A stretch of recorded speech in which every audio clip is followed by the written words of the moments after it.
السلام علیکم معزز ناظرین، میں ہوں آپ کا میزبان مطیع اللہ نور، راز چینل سے براہ راست آپ سے مخاطب۔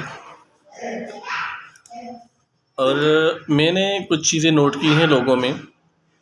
لوگ توہم پرستی کا شکار بہت زیادہ ہیں۔ آج کے اس ماڈرن دور میں بھی لوگ توہم پرستی کا بہت زیادہ شکار ہو چکے ہیں۔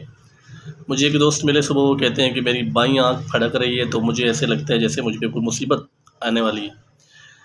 تو میں یاد کرنا چاہتا ہوں کہ جو بائیں آنکھ کا یا دائیں آنکھ کا پھڑکنا ہے، یہ مصیبت کو یا خوشی کو ظاہر بالکل بھی نہیں کرتا۔ کچھ علماء کرام تو یہ بھی کہتے ہیں کہ یہ گیس کی وجہ سے ہوتا ہے۔ جو طبیب ہیں، حکیم ہیں، ڈاکٹر بھی کہتے ہیں کہ یہ اکثر گیس کی وجہ سے ہوتا ہے۔ تو اگر جو علم جعفر والے لوگ ہیں، علم جعفر والے لوگ انسانوں کو وہم میں ڈال دیتے ہیں۔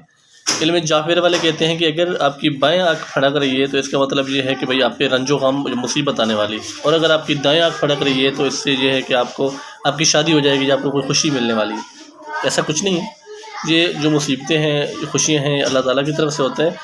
سب اصل میں انسان کی جو اپنی سوچ ہوتی ہے، انسان کی سوچ کا بڑا اثر ہوتا ہے۔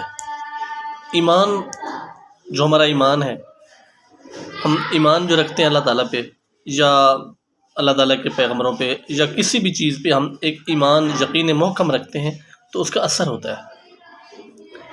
تو آپ جو سوچ رکھیں گے، جو آپ ذہن میں ایک وسوسہ بھی اگر آپ حائل کا ہو جاتا ہے اور آپ کے دماغ پہ وہ غالب ہو جاتا ہے تو ایسا ہی ہوگا۔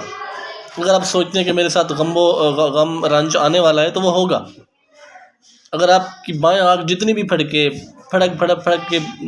تھک جائے، لیکن آپ سوچتے ہیں کہ مصیبت نہیں آئے گی، اللہ تعالیٰ کی طرف سے آنے والی ہے، کچھ بھی نہیں ہے، تو اب کچھ بھی نہیں آئے گا۔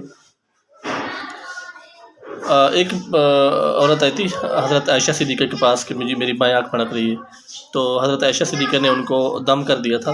تو ایسا تو کوئی مسئلہ نہیں ہوا تھا کہ دم کروا سکتے ہیں، ہو سکتے، کیونکہ بیماریاں ہیں نا۔